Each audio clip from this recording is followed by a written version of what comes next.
Senhoras e senhores, meu respeitável público, campo e bola, em algum lugar. Mas a gente vai falar aqui como jogam os times que vão disputar a grande final da Liga dos Campeões, o Paris Saint-Germain. É uma máquina de fazer gols, é um time super ofensivo tentando o bicampeonato. E tem muita coisa tática que de vez em quando passa desapercebido aos olhos do torcedor, que a gente vai explicar agora para vocês.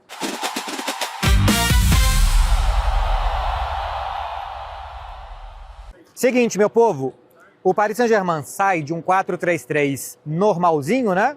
Lateral direito Hakimi, lateral esquerdo Nuno Mendes, Marquinhos, Pátio zagueiro pela esquerda, Vitinha mais 5 mais entre zagueiros, João Neves, Fabian Ruiz, jogador muito subvalorizado, Fabian Ruiz, tem bom passe longo, é bom nos duelos físicos, é bom também nos passes rápidos de primeira, ele tem um quê do DNA do jogador espanhol, embora ele não tenha muito biotípico, do típico meio-campista baixinho técnico espanhol, mas ele tem muito dessa técnica do jogador espanhol. E na frente, Kvaratskhelia, Désiré Doué e Dembélé, tá assim, mas pode ser assim com Kvaratskhelia pela esquerda e o Désiré Doué pela direita, o Dembélé por dentro. O mais normal é isso daqui.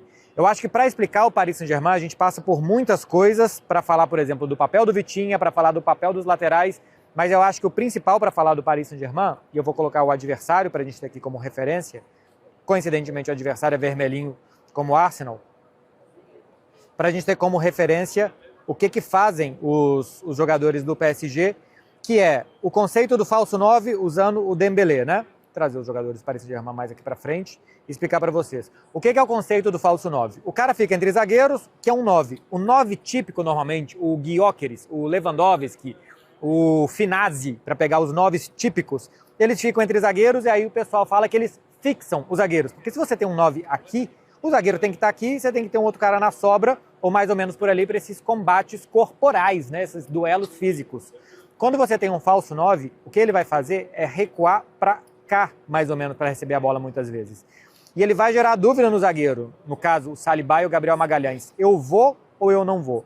Porque se ele acompanha o Dembélé aqui, para não deixar o Dembélé receber com espaço, sobra esse espaço aqui para o Désiré Doué fazer essa diagonal, esse espaço para o Fabian Ruiz infiltrar, muitas vezes até para o Hakimi, depois a gente vai chegar mais nisso.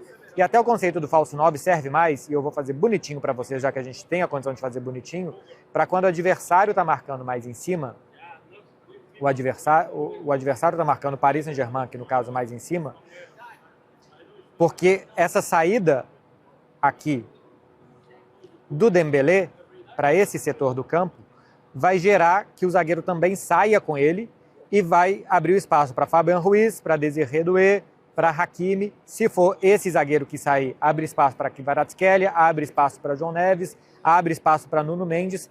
Então gera dúvida se o zagueiro sai ou não. Se o zagueiro não sair e ele vier para cá, a gente passa a ter, colocar o Arsenal como se estivesse num 4-3-3, mais ou menos que o Arsenal joga.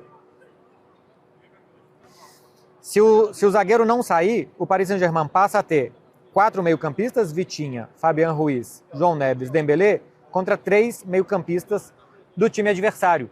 Então você passa a ter, tem um jogador a mais do Arsenal aqui por causa do goleiro, né? Tava vendo que estava esquisito alguma coisa.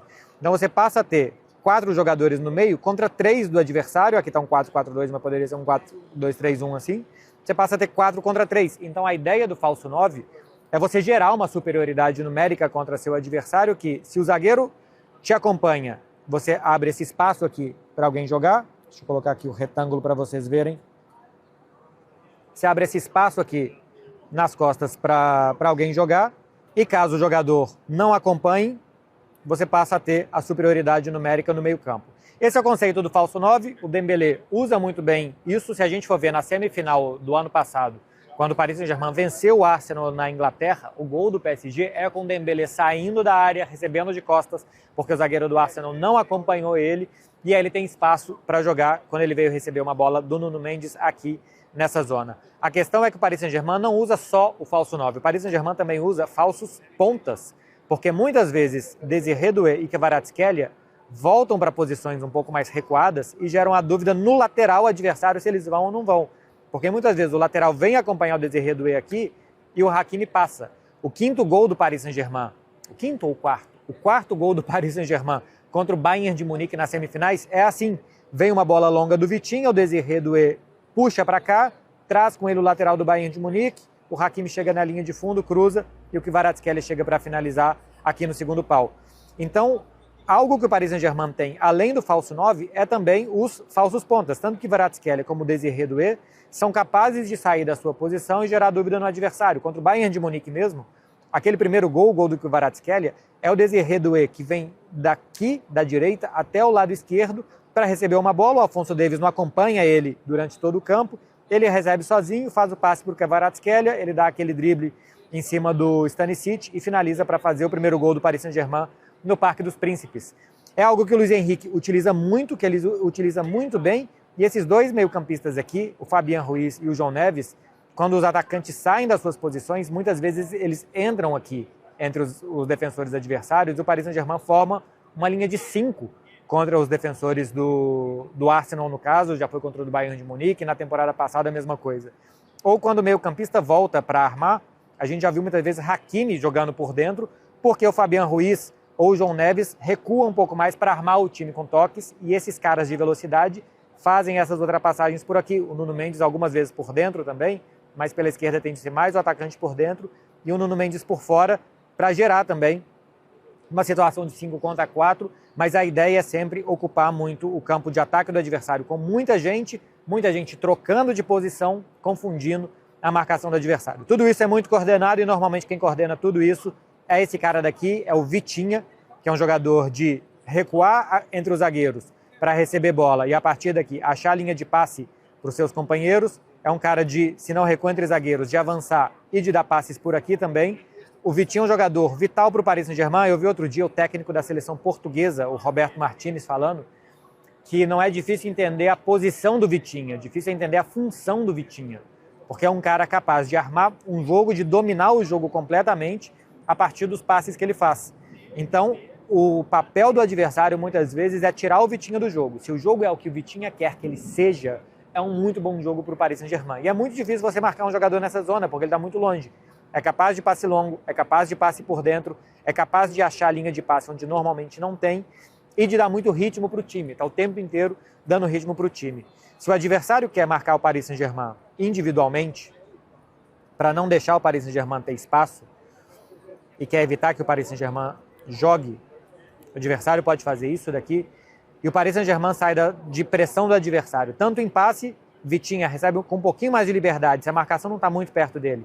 Com o passe aqui, como está tudo individual, esses jogadores aqui têm muita velocidade para o famoso atacar o espaço, e se não é com passes, o Paris Saint-Germain pode achar, por exemplo, o Nuno Mendes, que tem uma capacidade de conduzir bola muito boa e de assim abrir as defesas adversárias. Gol do Paris Saint-Germain contra o Barcelona na fase de liga. É o Nuno Mendes que vem conduzindo a bola, ele quebra assim a marcação do Barcelona, quando começa a acontecer desencaixe na marcação, sobra o Mayulu naquela oportunidade, sozinho para finalizar. Pode ser o Hakimi também, embora o Hakimi não seja tanto de conduzir. O Hakimi é muito mais. Se está todo mundo 1 contra 1, o Hakimi vai dar essa esticada aqui. Se o ponta do adversário não tiver muito trabalho defensivo para marcar o Hakimi, ele vai aparecer nas costas da defesa do adversário para finalizar também. Com a bola funciona muito bem assim, e sem a bola é um time mais a cara do Luiz Henrique ainda. Quando o Paris Saint-Germain ganha da Inter na temporada passada, 5-0, é uma aula de futebol ofensivo. Luiz Henrique vai dar uma entrevista para a TV da Espanha e fala: não tem nenhum 9 do mundo que marca como o meu. Ele estava muito feliz com o trabalho defensivo dos seus jogadores, porque basicamente quando o adversário vai sair jogando, o adversário se coloca todo aqui atrás, puxa suas linhas para trás para tentar sair jogando, o Paris Saint-Germain tem capacidade de subir a marcação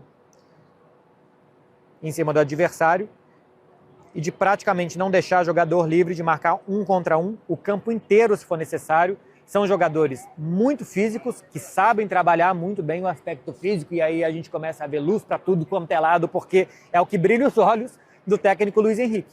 Que os jogadores dele marquem como ninguém, que sejam os que mais correm e que no suor eles não vão perder do adversário, é inegociável para o Luiz Henrique. Luiz Henrique é um louco da preparação física, ele mesmo até hoje continua fazendo bicicleta, continua correndo, continua fazendo coisa. Já era assim no Celta de Vigo, já era assim na Roma, já era assim no Barcelona. O time dele não pode correr menos que o adversário. Então vai recuperar muitas bolas, e recupera muitas bolas no campo de ataque. E depois, na hora de jogar, é um time com muita qualidade, com Vitinha, com Dembélé, com Désiré Doué, com Kvaratskhelia, com todo mundo, tanto para achar espaço curto, como também se o adversário deixar e esse time puder correr. O Paris Saint-Germain tem muito para correr e para machucar o adversário. É um time completo, é um time que tem ataque, que tem defesa, que tem passes curtos, que tem velocidade, que tem entrega, mas, sobretudo, o Paris Saint-Germain tem fé. Se o Luiz Henrique falar com os caras, pula do 5º andar, que lá embaixo tem alguma coisa, eles pulam do 5º andar. Acreditar na ideia do técnico é fundamental. Porque isso daqui que a gente está mostrando para vocês, o campinho tático e o bonequinho e quem é que vai marcar quem e tal, isso daqui, o Arteta vai fazer o dele e vai dar certo contra o Paris Saint-Germain. Do Luiz Henrique vai dar certo contra o Arteta. O negócio é os jogadores acreditarem. E quando as coisas não estão dando certo dentro do jogo, você acreditar mais ainda. Porque acreditar no que está dando certo é muito fácil. O que o Luiz Henrique conseguiu fazer com esses caras era quando tudo estava dando errado, eles continuaram acreditando e assim o time cresceu na temporada passada e assim o time chega mais maduro ainda para a final da Liga dos Campeões desse ano. O Arsenal pode até ganhar. Agora, que o Paris Saint-Germain sabe exatamente o que quer fazer, o que o técnico sabe exatamente o que quer fazer e que os jogadores cumprem, isso sim o Paris Saint-Germain tem. Isso não é fácil ter no futebol, essa fé cega no técnico, e o Paris Saint-Germain faz muito bem com o Luiz Henrique quer. É isso, meu povo. Espero que vocês tenham gostado dessa análise aqui do Paris Saint-Germain. Como eu disse, é um time completo, é ótimo de ver jogar. Não é todo time que funciona tão bem assim. Vamos ver se vai funcionar nessa grande decisão contra o Arsenal. Esse foi o Campo e Bola para vocês. Não sai daí não, que daqui a pouco tem mais. Tem outros vídeos vindo no caminho.